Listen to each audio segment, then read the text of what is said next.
Amen po. Purihin po ang Panginoon sa gabi. Amen. Salamat sa biyaya ng Panginoon. Muli, kapagbahagi tayo ng Word of God. Andin sa ating pag-aaral, mga kapatid. Buksan po natin ating mga Biblia sa Book of Psalm, chapter 73.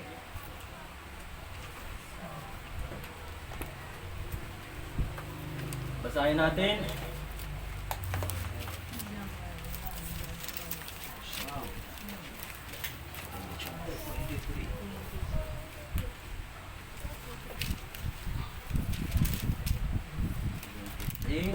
Ayan, basahin natin from verse 15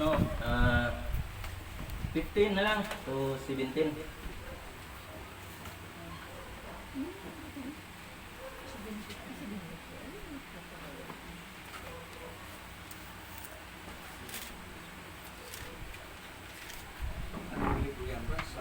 Psalm chapter 73 po, Pastor. 73. Amen. 17 to 20. Basahin natin. Diyan na po. Amen. Sabi na lang po tayo. Okay, ready? Basa. As I went into the sanctuary of God, then understood I their end. Surely thou didst set them in slippery places, thou that castest them down into destruction. How are they brought into desolation as in a moment? They are utterly consumed with terrors. As a dream with one who wicked, so, O Lord, when the awake, thou shalt despise their image. Purihin na Panginoon, tayo po ay manalangin. Dakila ka, O Diyos, muli sa oras na ito, bagat muli pinantulot niyo po na kami po ay muli makapagtipon at may sagawa po, Lord, ang gawain ng dakilang layunin niyo po, Lord, sa inyong mga anak. Purihin po kayo lalo sa mga araw na ito. Tumasa, Lord, na sana po sa aming pagpatuloy. Ramdaman namin, Lord, yung banal na Espiritu. Nawa, Lord, buksan niyo po ang aming mga seat of understanding. Nawa, Lord, paunawaan namin. Maniwaga po na inyong salita sa oras na ito. Nawa, Lord God, gamitin niyo po ako. Nawa, ikaw po ang may taas. Ako po ang may baba. Pati ko po na hindi po madali, Lord. Nagmasa po sa inyong biyaya po lamang, Lord, na may sagawa po ang nais po na mangyari niyo po sa gabing ito. Maging, Lord, sa mga kapatiran na dito po ngayon, salamat po sa kanilang oras at panahon na pinagkaloob niyo po. Dito po sila na naging bahagi po sa aming pagtitipon, Lord God. Lord, salamat po ng marami at maging sa mga kapatiran na maaaring darating pa. Nawa po makaabot sila sa aming oras. Then, Lord God, sa aming pagpatuloy, ikaw po nawa mahayag, Lord, sa aming pag-aaral. Bawal niyo po kami lahat. I-bless niyo po kami mga nakikinig. Maging ang mensahe, sana gamitin niyo po pag-ulit mo sa aming mga puso, Lord. Maging biyaya at kapapala po sa lahat, Lord God. Salamat at tawad sa mga kasalanan. Ito po ang aming mga samot dalangin. In Jesus' almighty name we pray. Amen.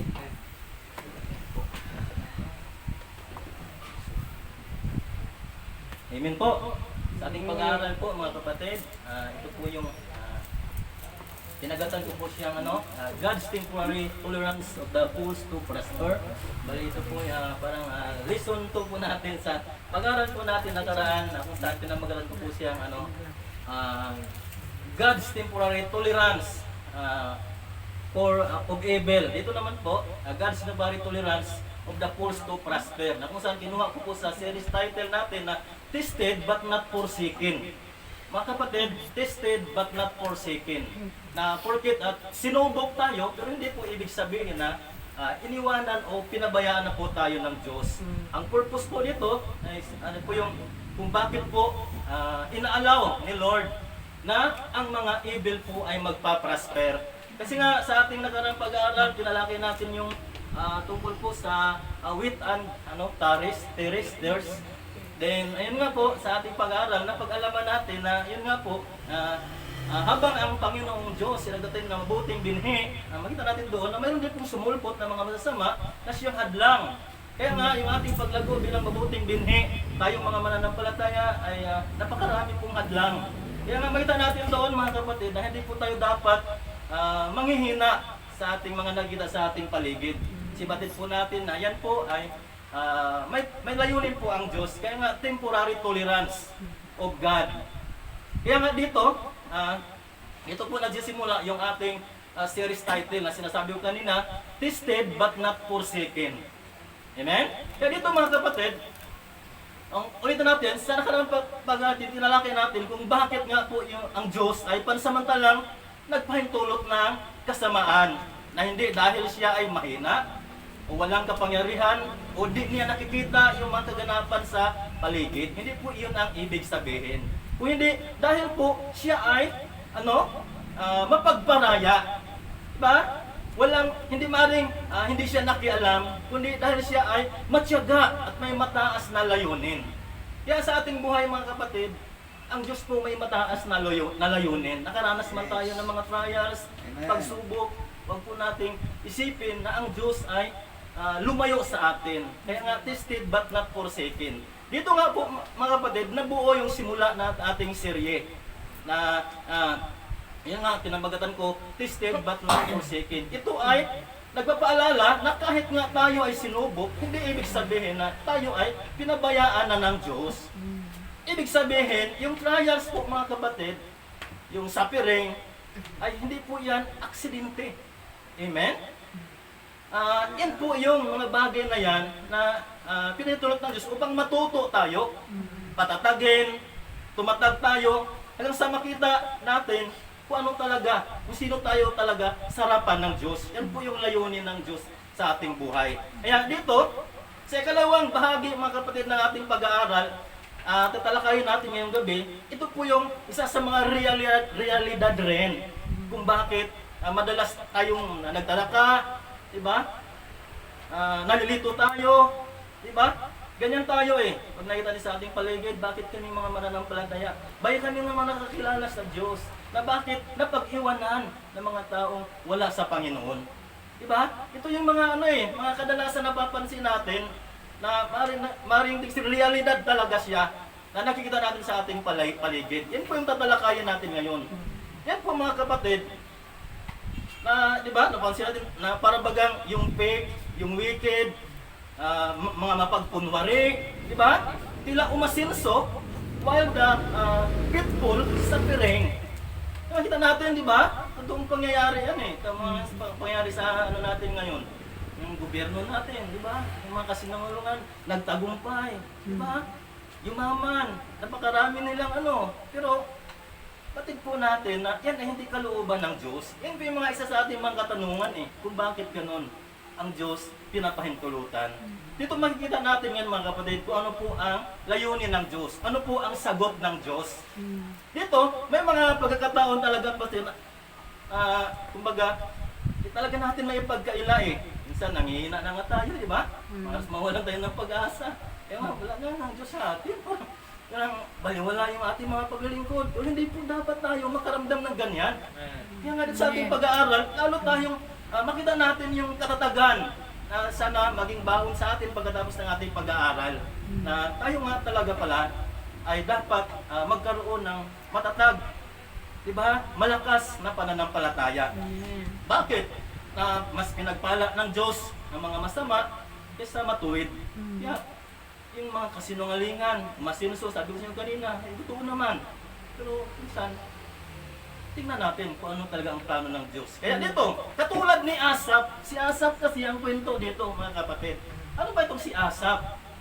Dito, yung sa Psalm 73 mga kapatid, nagtatanong din siya eh. Diba? Hindi lang tayo pala. Yung mga mananampalataya pala noon, naguguluhan din, nalilito rin. Amen? Amen. Makita natin ito si Asap mga kapatid. Nagtanong din siya, bakit tila pinagyaman ng Diyos ang ganitong, bakit pinahintulutan ng Diyos ang mga ganitong kaganapan? Diba, makita rin natin dyan eh. Yung Book of Psalm kasi mga kapatid, 73, isinulat ito ni Asap. Alam niyo po kasi ang Book of Psalm, marami po kasi sila author dito eh. Isa nga po itong si Asap. Marami nga yung naisulat niya dito eh. Pangalawa siya kay David.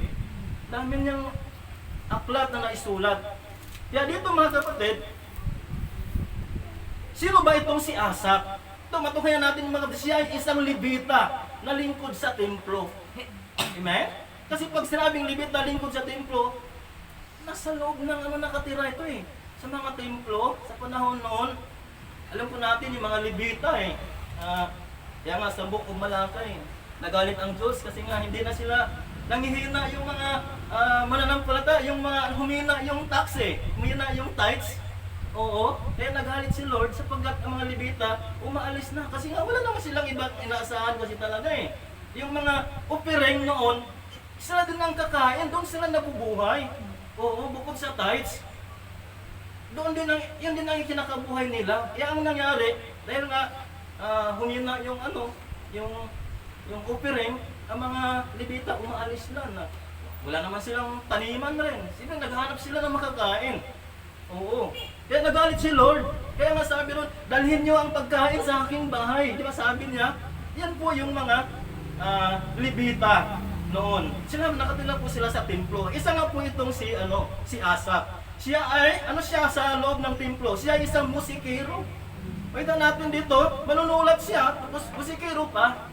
Kaya makita natin dito na bukod kay Asaph, na dyan si David.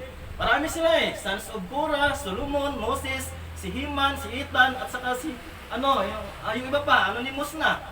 Kaya dito makita natin, mga kapatid, na marami sila author sa Book of Psalm. Pero isa sa pag-aralan natin ngayon, itong aklat ni Asaph. Na kumbaga, sa 12 aklat na isinulat niya, isa po sa theme dito ay, Why do the wicked prosper? Ito nga po yung ating pag-aralan ngayon. At dito, nakita ni Asaph na ang mga masasama at tila namumuhay sa kasaganaan. Nagtataka rin siya, nagtatanong din siya. Parang tayo rin naman sa panahon natin. Nakita niya ang mga hindi mananampalataya, mga masasama, mapayapa, walang problema. Yan. Yung mga righteous, nagtitiis. Amen? Pero dito mga kapatid, makita natin, noong siya ay pumasok sa sanctuary, ano bang nangyari? Nung pumasok siya sa sanctuary of God, he understand everything at nagkaroon siya ng turning point. Makita natin dito mga kapatid, pag sinabi kasi yung sanctuary, ito po yung yung pinaka holy of holies na masasabi natin sa templo. Na kung saan nandoon yung Diyos, doon nagdwell ang Diyos. Katulad ni Asaph, mayroon man tayong mga problema, idulog natin sa Diyos. Pupunta tayo sa church natin. Hindi kung may problema tayo, may napansin tayo sa ating sarili, sa ating paligid, nagmumukmuk tayo, di ba? Magkakasakit tayo niyan. Dapat ang gagawin natin, idulog natin sa Diyos. At dito nga si Asaph, yun yung ginawa niya. At yun, nakikita niya yung katotohanan kung bakit. Dito niya na-discovery. Kaya nga sabi dito siya nagkaroon ng turning point. Na makita natin sa verse 17-18. Ano bang nangyari dito? 17-18. Sabi dito, until I went into the sanctuary of God, then understood in their end. Surely thou didst set them in slippery place. Thou castest them down into destruction. Yun ang nakita ni Asaph, mga kapatid. Amen? Yan dito.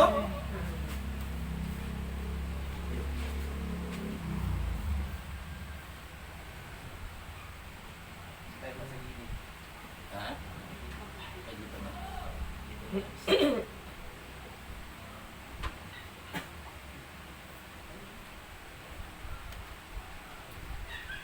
Dito mga kapatid,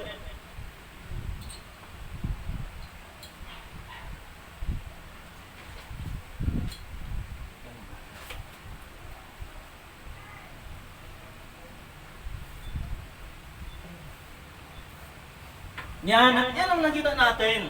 Nung pumasok si Asaph sa sanctuary, doon niya na-discover kung bakit. Naunawaan niya dito mga kapatid, na yung prosperity ng mga masasama, yung mga victory nila mga kapatid, ito po, pansamantala lang. At ginamit ito ni Lord para ipakita yung tunay na kondisyon ng puso ng tao. Yan pala yung dahilan na nakita ni Asaph nung pumasok siya sa sanctuary. Amen? Kaya dito mga kapatid, makita natin kay Asaph yung tamang pala. Mga tayo, sabi niyo kayo na, kapag nakaramdam tayo ng kung ano naman sa ating paligid, nanghihina tayo. lumapit tayo kay Lord. Pumunta tayo sa church. Amen? Kasi yung church natin, ito po yung considered as sanctuary po ito eh. Sa panahon natin ngayon, Amen. hindi po natin makukuha yung kalakasan kapag nasa loob lang tayo ng tahanan natin, kung saan man tayo nagpupunta. Dito po natin matatagpuan ang spiritual na kalakasan. Amen? Kung mayroon man tayong katanungan, dito dapat tayo dumulog. Kaya dito mga kapatid, ang tanong, why God allow ng mga huwad ay umunlad? Diba? Umunlad pansamantala. At ano nga ba talaga yung nais iparating ng Diyos sa kanyang mga anak sa ganitong sitwasyon? Ito yung ating bigyan ng katanungan. Ay, kumbaga, ito yung pinaka-tanong na bigyan natin ng kasagutan sa tagpong ito, mga kapatid. Kaya nga, unang punto nga po dito, tatlong punto po ito, una, to test the heart of men. Amen? Kaya sa verse 21, yan yung sinabi. Sa verse 21, sabi dito, thus my heart was grieved, and I was pricked in my reins. Sabi sa Tagalog, sapagkat ang puso ko'y namanglaw, at sa aking kalooban ay nasaktan ako. Yan ang yan ang puso ng tao eh. Di ba? Kapag may nababansin tayo sa ating paligid, kumukurot sa isip natin, sa puso natin, bakit ganun? Di ba? May takot naman ako sa Diyos. Aktibo naman ako sa church. Huwag po natin isipin mga kapatid na porkit anak tayo ni Lord, porkit aktibo tayo sa gawain ni Lord, hindi po tayo makakaranas ng pagsubok. Amen? Kaya dito mga kapatid, malinaw dyan na God tested the heart of Asaph sa gitna ng kanyang mga inggit. Mga kapatid, di ba? Minsan, nakarampling tayo ng inggit eh. Totoo naman talaga yan eh. Naging si Asaph nga eh. Di ba? Pagdududa, hindi lang inggit, pagdududa sa kanyang obserbasyon, yung sa prosperity nga ng mga masasama. Diba? Pinagpala sila. Normal lang yan eh, magkaranas tayo ng ganyan. Pero bakit po natin na sa harapan ng Diyos, hindi po magandang puso yan. Amen? Not because he's, kumbaga, hindi ibig sabihin na si God ay powerless, mga kapatid, but because He is testing, diba? Revealing and exposing the heart of His people. Yan po yung purpose ni Lord para malaman kung ano nga ba talaga yung kondisyon ng ating puso. Kasi yung puso natin, bang hindi tama sa kay Lord kasi mawala tayo sa focus. Mawala tayo sa ating mga paglilingkod. Kumbaga, yung mga test, yung mga naranasan natin, yung test ni Lord sa atin, yan po yung pinakasalaan. Amen? Malala niyo po, yung mga Israelite nga noon eh, nung lumabas sila sa bansang Ehipto, di ba? Ano ang naranasan nila bago sila nakarating sa Kanaan? Hindi ba? Kung tutuusin pala, yung Egypt to Kanaan, napakalapit lang yan. Halos isang buong paglalakbay lang, nandoon na sila. Pero umabot sila doon 400 years. Hindi ba? Hindi pa sila nakarating lahat doon. Namatay pa silang lahat. Mga new generation na ang nakarating. Maging si Moses, nasilip lang niya. Kasi nga, nagkasala sila. Ibig sabihin, napakahigpit ng Diyos pagdating sa kalinisan ng puso. Kaya tayo, dapat mag-iingat tayo. Amen? Hindi nakarating si Moses. Nakita lang niya. Pero ang dumating talaga doon, may mga bagong henerasyon na sa panahon ni Joshua. Kaya dito mga kapatid, those are the reasons why mga kapatid, na may mga huwad na tila umasinso. Ito'y dahil ginawang pagsusulit ni Lord upang ipakita who is remain in His side. Kaya God's temporary tolerance. Amen? Yeah. Unang-una mga kapatid, bakit? To reveal the sincerity of His believers. Amen? Bakit dito mga kapatid, bilang mga mananampalataya, bilang mga believer, dapat pakita sa atin ng Diyos na sincero tayo sa paglilingkod. Totoo tayo na kinikilala natin siya. Totoo tayo sa ating mga paglilingkod, mga ministry natin. Hindi yung parang basta lang nag-church. Dapat ipakita natin na sincero talaga tayo. Si alam ni Lord yan.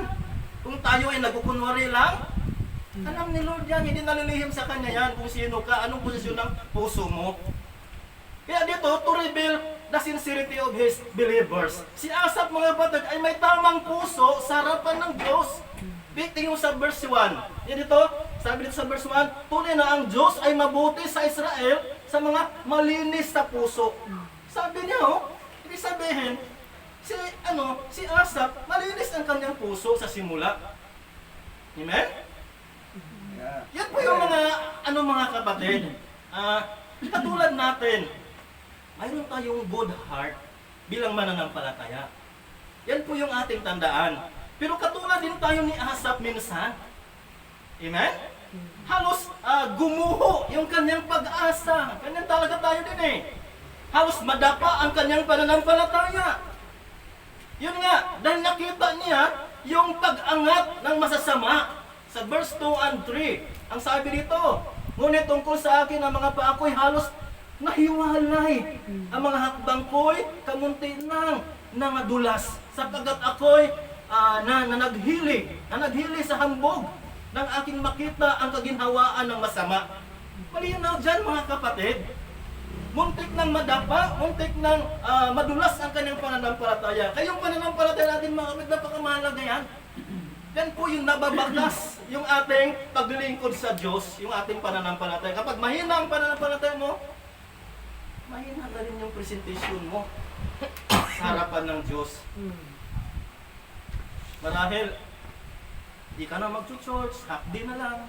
Ganyan tayo eh. Kaya dito mga kapatid,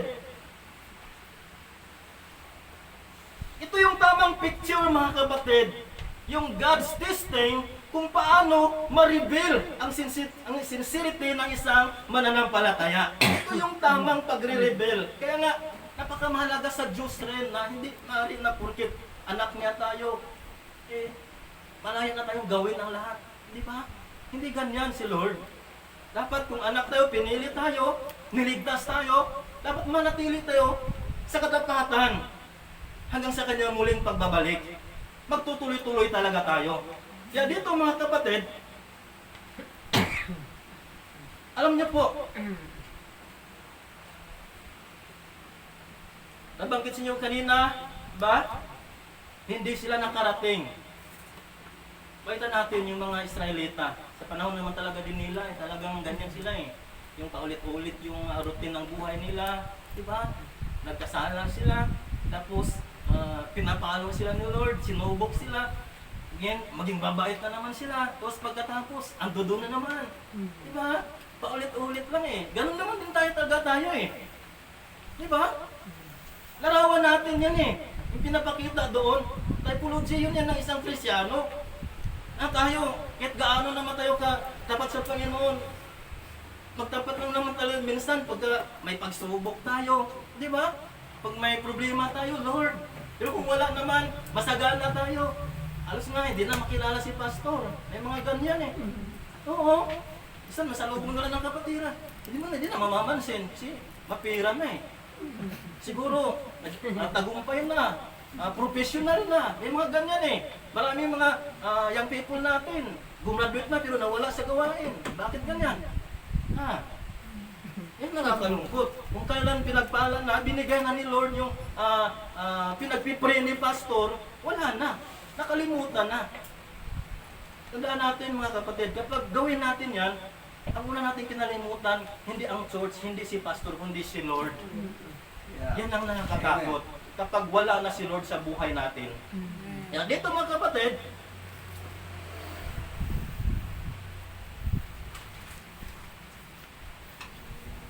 dapat yan yung tandaan natin.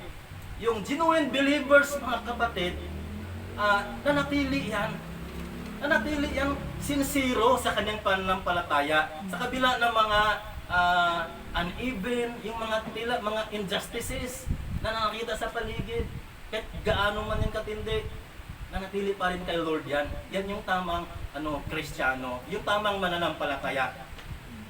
Isa pang tanong dito mga kapatid, sapat ba ang Diyos para sa atin? Di ba? Tatanungin ko kayo, sapat ba si Lord para sa atin? Amen. Amen. Kaya dito, dahil sapat si Lord para sa atin, kahit hindi mo pa nakita yung kanyang immediate reward, dapat manatili tayong tapat, manatili tayong aktibo sa gawain ng Panginoon. Kasi bilang mga mananampalataya, mga kapatid, we should never have doubts. Hindi dapat tayo magdududa. Di ba? Sa katapatan ng Diyos. Hindi, si Lord faithful. Maaring hindi pa ngayon, pero hindi maaring mababaliwala. Mangyari at mangyayari. Amen? Ang tunay na pananampalataya, mga kapatid, ay hindi nasusukat sa kaginhawaan. Amen? Pag naging maginhawa ka lang, may pananampalataya ka, kundi sa gitna ng ating mga kalituhan. Dapat doon tayo mas lalong humugot ng pananampalataya sa Panginoon. Katulad ni Asaph, di ba? Marami siyang napapanin sa kanyang paligid, marami siyang question sa Panginoon, maraming mga injustices na naramdaman niya, nakikita niya, pero anong ginawa niya? Pumasok siya sa sanctuary at doon na-rebel. Napakamalaga yung presence ni Lord sa buhay natin, mga kapatid. Yung presensya niya, mga kapatid, yan ang magbibigay sa atin ng kalakasan. Hindi natin makuha ang presensya sa ating mga kapitbahay. Amen? Amen. Kung saan tayo nagpupunta, humingi tayo ng mga kalakasan, yung payo, dapat sa Panginoon tayo humingi ng payo sa magitan ng kanyang salita. Diba? Dapat makinig tayo ng mga salita ni Lord sa magitan ng mga preaching ni Pastor. Amen? Kaya dito, mga kapatid, to reveal the sincerity of His believers. Letter B, to separate the genuine from the pretenders. Yes. Amen? Amen. Ihiwalay yung totoo at doon sa mga nagpapanggap lang. Na, mga kapatid, mayroon pa ng Kristiyanong nagpapanggap sa loob ng simbahan. Amen? Ang masakla pala dito, mga kapatid, hindi natin mahalata eh. Kasi lahat nag-i-amen, nagtatights, kumakanta rin siya. Mahirap ma-discern kung alin yung genuine. Di ba? Sa verse 27 and 28, anong sabi dito, mga kapatid? Sabagat narito, silang malayo sa iyo ay mga lilipol, yung ibinuwal silang lahat na nakikiapid, na nagsisihiwalay sa iyo. Ngunit mabuti sa akin na lumapit sa Diyos. Ginawa kong aking kanlungan ang Panginoong Diyos upang aking maisaysay ang lahat ng iyong mga gawa. Dapat ganyan tayo, mga kapatid. Sa panahon ng ating mga kalituhan, idulog natin sa Panginoon. Amen? Malinaw dito, mga kapatid, sa talata na ating binasa, na dito, mga tanong, di ba? Tinutukoy ni Asaph yung mga taong nagkunwari, nasa Diyos, pero anong nangyari? Lumalayo sa Kanya. Kaya, babasa natin dyan, they that are far from thee. Yung salita dyan, sa verse 27. They are the pretenders. Diba? Sila ang mga nagkukunwari. And then tinutukoy din niya, mga kapatid, yung kanyang sarili. Diba? As a genuine, ang salitang yung sinabi dyan, but it is good for me to draw near to God. Isabihin, mga kapatid, siya yung genuine. Kaya, malinaw dito, mga kapatid, na mismo, magkatabi o nakita mismo ni Asaph yung contrast. Diba? Magkasalungat Yeah. na katotohanan. Amen. Tayo din naman, mga kapatid, ganyan eh. Sa gitna ng mga injustices, mga kapatid, lumalabas kung sino ang tunay. Tandaan natin yan. Diba? May pagsubok tayo, tapos nanatili ka pa rin, ikaw yung genuine. Diba?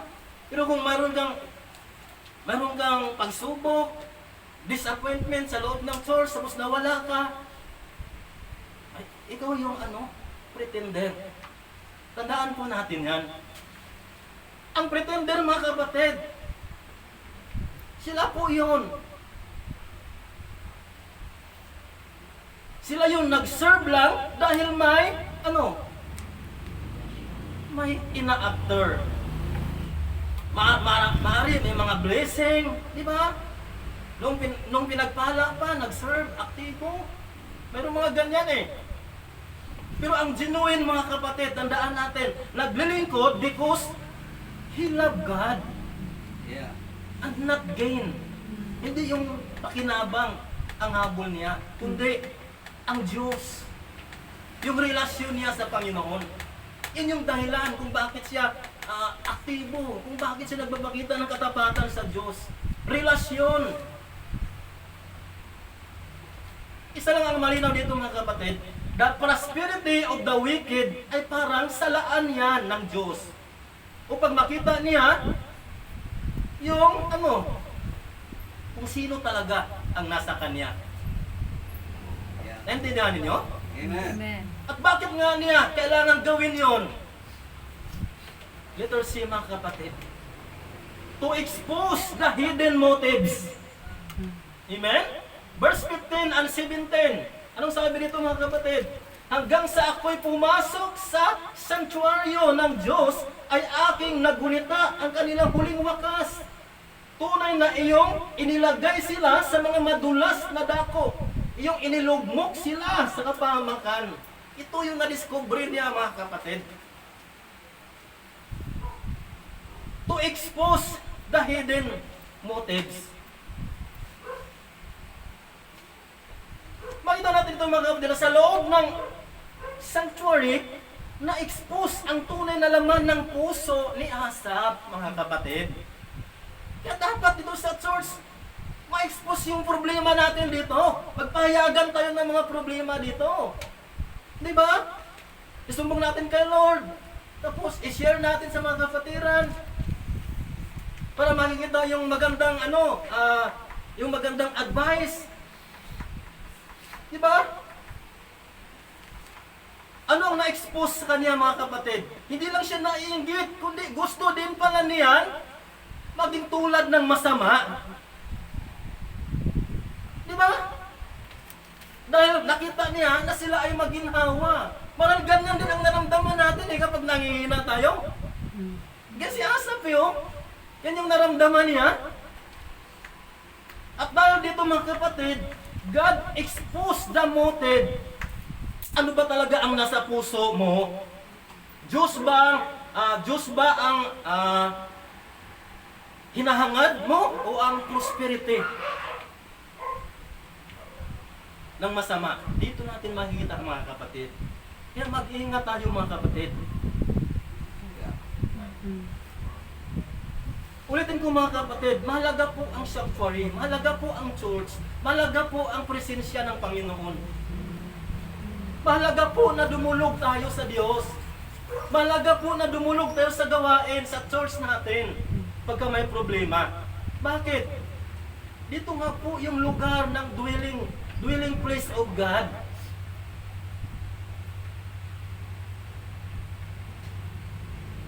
Tumutukoy kasi yan, kapatid, sa templo, holy place.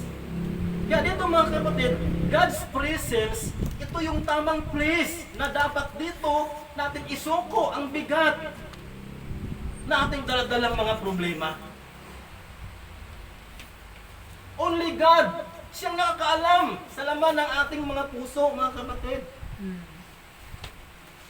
Dapat ito yung ating makikita dito. Sabi sa atin ng Jeremiah chapter 17, verse 10. Anong sabi dito? I, the Lord, search the heart. Ang sabi ni Jeremiah, I tried therein, even to give every man according to his ways and according to the fruit of his doings, mga kapatid.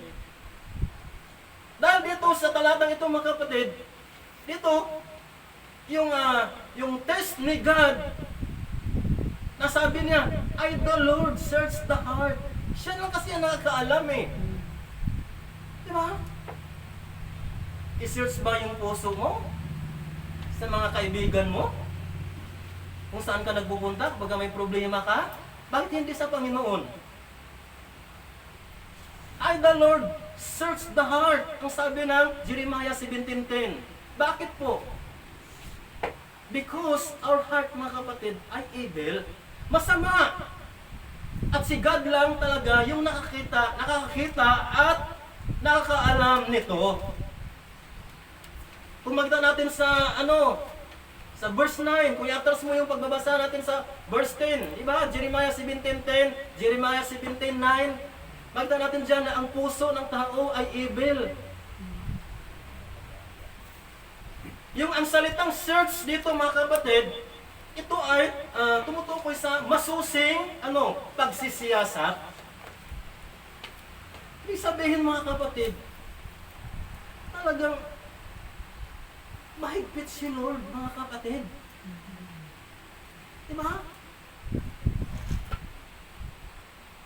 Ang isang doktor, mga kapatid, sa kanyang pasyente, kailangan niyang suriin. Suriin niyang maigi kung ano yung kalagayan ng puso ng kanyang pasyente. Ano ang kalagayan ng katawan ng kanyang pasyente. Upang malaman, di ba? Yung tunay na kondisyon. Ganon din ang Diyos sa atin, mga kapatid. Pagdating sa ating mga trials, sinusuri niyang maigi yung puso natin. Kaya huwag po nawa tayong ma-discourage sa mga nakikita natin sa ating paligid. Dahil walang doktor na naglalayong palalain ang kondisyon ng puso ng kanyang pasyente. Ganon din si Lord sa atin. Hindi ibig sabihin na sinubok ka dahil galit si Lord sa iyo. Diba? Ang layunin niya, pagalingin ka. Dahil nga ang puso natin may karamdaman, evil, may sakit tayo. Ganon din. Kaya bukod pa sa mga nakita nating mga katotohanan na ito, mga kapatid, bakit hinayaan ng Diyos umunlad ang mga masama? Mga kapatid, dako tayo sa point number 2. Ang point number 1 natin, to taste the heart of man. Number 2 points, to fulfill the higher purpose. Mayroon siyang mataas na purpose, mayroon siyang mataas na layunin sa ating buhay. Mga kapatid, pinapakita ni Lord dito, mga kapatid, His higher purpose, ang alalayan tayo at patnubayan sa ating mga paglalakbay sa sanlibutan ito. Sa paanong paraan? Sa pamamagitan ng kanyang payo para sa kanyang kaluwalhatian, mga kapatid. Verse 23 and 25, anong sabi dito? Gayon may, laging sumasaiyo ako, iyong inalalayan ang aking kanan. Ang sabi dito, verse 24, iyong papatnubayan ako ng iyong payo, at pagkatapos ay tatanggapin mo ako sa kaluwal hatian. Mga kapatid, malinaw dyan, mga kapatid. Yan po yung purpose ni Lord. Yan po yung mataas na purpose ni Lord. Patnubayan tayo sa magitan ng kanyang, ang sabi dyan? Mga payo. Di ba? Yung mga paraan ni Lord. Yung kanyang mga trial sa atin. Kaya to fulfill His higher purpose. Letter A is that point, to demonstrate His sovereign over all things. Para maihayag daw o maipakita yung kanyang paging sovereign niya. Yung kapangyarihan niya na siya nga yung pinakamataas. Di ba? Talaga naman God yan Amen. Verse 26 and 26. Ang sabi dito, ang aking laman at ang aking puso ay nangalupaypay. Ngunit ang Diyos ay kalakasan ng ating puso at bahagi ko magpakailanman. Malinaw dyan, mga kapatid, ipinipakita yung sovereignty ng Lord. Sa verse 27, ganon din. Hanggang sa ako'y pumasok sa santuaryo ng Diyos at aking naggunita ang kanyang huling wakas. Mga kapatid, tuloy na yung ilagay sila sa mga madulas. Diba? Kapangyarihan ni Lord yan ang nakikita dyan.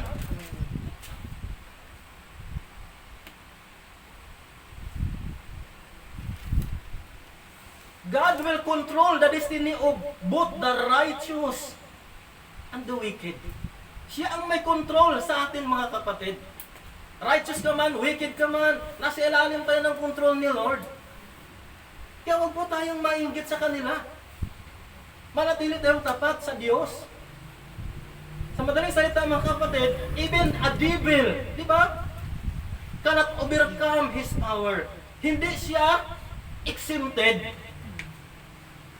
Dahil pinagbala siya, exempted siya? Hindi. Maaari niyang gamitin mga kapatid ang masama o kasamaan bilang hakbang sa kanyang kapangyarihan. Verse 18, sabi dito mga kapatid, tunay na iyong inilagay sila sa mga madulas na dako, yung nilugmok sila sa kapahamakan. May ang sabi dyan sa 18 mga kapatid. Kasi ang buong chapter kasi nito mga kapatid sa chapter 73 na ito ng Book of Psalm, ipinapakita talaga dyan yung pag-angat ng masama. Pero malinaw rin dito mga kapatid na hindi nawala yung control ng Diyos. Amen? Yeah. Amen. Romans 9:17. Anong sabi dito? Romans 9:17. For the scripture said unto Pharaoh, even for this same purpose have I raised thee up, that I might show my power in thee, and that my name might be declared throughout all the earth. Iyon ang layunin ng Diyos. Dito malinaw mga kapatid na si God, ginamit niya ang masama. Niraise niya ang masama, yung devil, sa anong purpose? To show His power. Amen? Yes. Para makita yung kapangyarihan niya. Letter B. To accomplish His redemptive plan. Ito yung plano ni Lord. Kaligtasan mga kapatid. Ginamit ng Diyos ang mga masama para isakatuparan yung kanyang plano sa kaligtasan. Amen? Yeah. Ano hahalin niyo ako? Amen. Sabi nga dito mga kapatid, mga Bible character, marami. Halimbawa natin sila, Piro. Di ba? Ang kanyang pagtutol ay naging bahagi para gabayan ng Diyos ang Israel patungo sa Kanaan. Pabasa natin dyan, Exodus chapter 3, verse 7 and 8. Then, chapter 12, verse 30.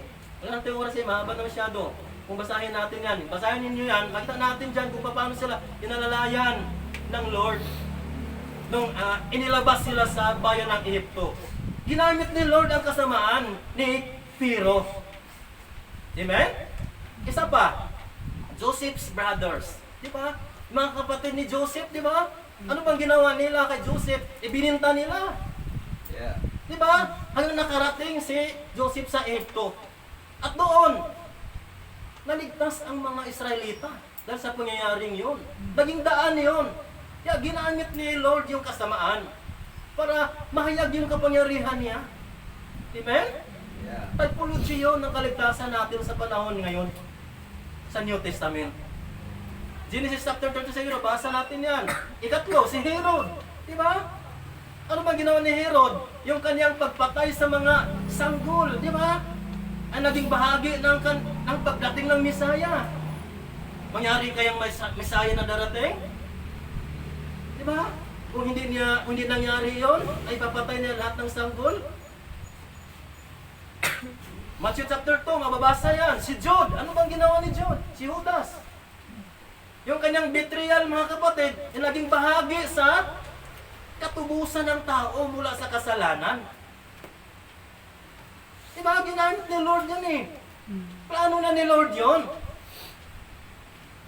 Na ibitray siya, ipagkanulo siya, para mapunta siya sa krus ng Kalbaryo.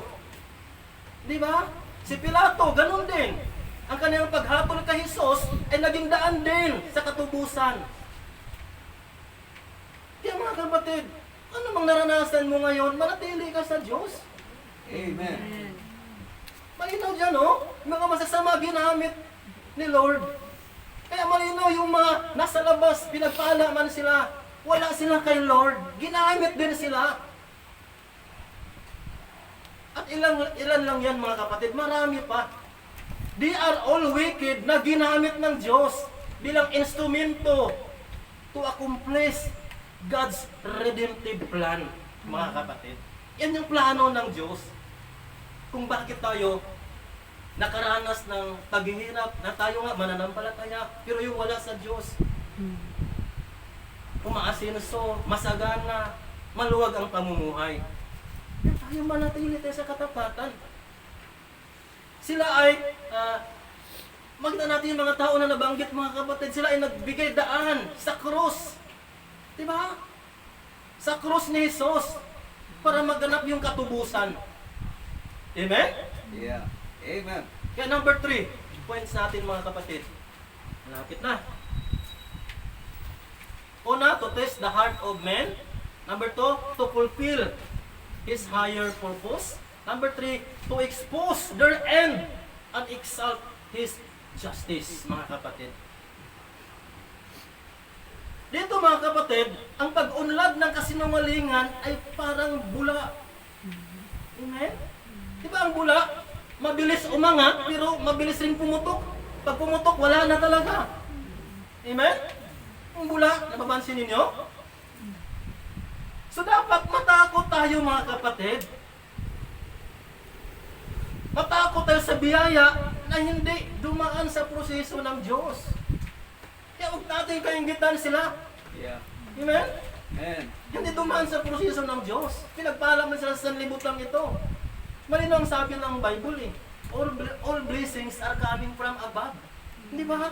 Yan yung totoong pagpapala. Kaya to expose their end and exalt His justice. Letter A, immediately expose their end. Mabilis. Yeah, sabi ko sa inyo parang bula. Diba? In the beginning, ganun si Asaph eh. Naramdaman niya, akala niya, panalo na ang mga wicked. Akala niya, ang galing nila. Di ba? Ganun din tayo eh. Naramdaman natin yan. Ganun din naramdaman ni Asaph. Sa simula pa lang, akala niya siguro talagang, ang galing talaga nila eh. Panalo na sila. Di ba? Pero tanong natin, may Diyos ba sila? Di ba? Yan nakapagtataka. Pero dito, noong pumasok si Asaph sa sanctuary, doon niya na-discover yung katotohanan. At tayo din mga kapatid, may mga katanungan man tayo sa buhay, kalituhan sa buhay. Dito natin ma-discover yung katotohanan sa loob ng church. Amen? Yes. Yung salita dyan mga kapatid, di ba? Sa verse 19, diba? Yung 17 at saka 19, basahin ninyo yan. Ang sabi dyan, kung paano naging kapahamakan sila sa isang sandali, sila nilipol na lubos ng mga kakilabutan. Ang panaginip sa pagkagising sa gayon, O Panginoon, pag gumising ka, iyong hahamakin ang kanilang larawan. Sapagkat ang puso ko'y namanglaw at sa aking kalooban ay nasaktan ako mga kapatid. Ang sabi dito, yung salita dyan mga kapatid na slippery, ay nangahulugan yan mga kapatid na biglaan. Di ba yung mga dulas ka? Bigla na lang di ba? Biglaan, hindi inaasahan, di ba? Disastrous fall ang nakikita natin dyan. Yung kanilang pagbagsak mga kapatid ay talagang disaster na maituturing. Maaring tayo, ganito lang, di ba? Buhay pa rin naman tayo. Pero sila, kapag napuno na si Lord sa kanila, disastrous fall ang nila, kababagsakan. Na para bagang yung elevator, di ba? Dandahan, umangat. Pero kapag bumagsak yan, free fall. Di ba? Parang elevator. Di ba? Pag bumagsak, durog. Ganyan mga kapatid. Dapat yan ang makita natin. Matakot tayo mga kapatid. Magtapat tayo sa Panginoon. Amen? Yeah. Amen. Kaya immediately expose their end. Dito, God's judgment may be delayed, but it is sure. Letter B. God's judgment may be delayed, but it is sure. Verse 25, mga kapatid, anong sabi dito? Sinong kumakasi sa akin? Sabi dito, sa langit, kundi ikaw, ang sabi ni Asaph, at walang ninanasa ako sa lupa, liban sa iyo, mga kapatid. Malinaw dyan, mga kapatid. Hindi nakalimot ang Diyos. Tandaan natin yan. His judgment and justice is in perfect time. mga kapatid, perfecto si Lord. Hindi man mangyari ngayon, di ba? Yung God's justice, hindi laging instant yan. Tandaan natin yan. Hindi katulad ng justice ng tao yan eh. Si Lord, iba. Di ba? Sa atin, pag nagkasala ka, yung justice ng tao, napakabilis niyan. Kapag napatunayan. Pero kay Lord, kahit kitang-kita na niya yan, bibigyan ka pa niya ng pagkakataon para magbago ka. Ganyan yun. Pero ito mga kapatid, God's judgment, hindi laging instant, pero ito ay inevitable. Hindi maiwasan o mababawi. Kaya asahan mo, may darating talaga. Di ba? Pinagpala man sila. Pero, huwag mong kaingitan yan. May darating din sa kanilang buhay. Ang maaaring hindi maganda para sa kanila.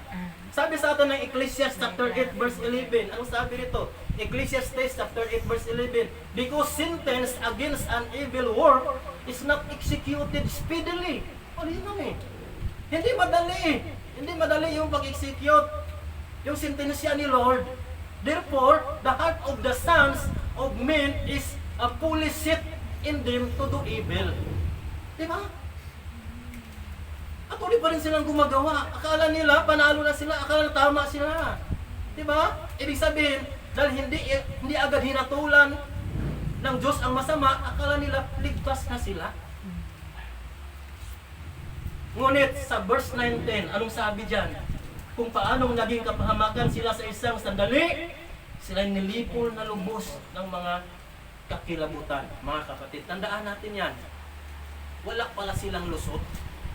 Yan dapat ang makita natin. Walang lusot sila. Yan, sabi doon sa unang lesson natin eh, let them grow together until the harvest. Malinaw doon. In other words, mga kapatid, God's belief is not denial. Yeah. Ngunit ito yung kanyang divine design sa buhay natin. Amen? Tapos na tayo mga kapatid. Konklusyon, tandaan natin mga kapatid, yung prosperity ng wicked, hindi yan patunay ng kanilang tagumpay. Temporary lang yan. Para, anong layunin na? Anong layunin ng Diyos? Para subukin ang ating mga pananampalataya. Para sa kanyang kagalakan. Gusto mo bang magagalak si Lord sa'yo? Diba? Lahat ng mananampalataya, yan ang gusto natin eh. Pero tandaan natin, Hebrews 11:6, but without faith, sabi doon, it is impossible to please Him. Yan dapat ang magda natin mga kapatid. Kaya, mga kapatid, masama po ang pagdudahan natin ang Diyos. Yeah. Kaya sa ating mga pagdududa, doon tayo nakagawa ng desisyon na hindi kalooban ng Diyos eh. Lumilingis na tayo, lumalayo na tayo sa kapatiran, ayaw na natin mag-church. Hindi ba?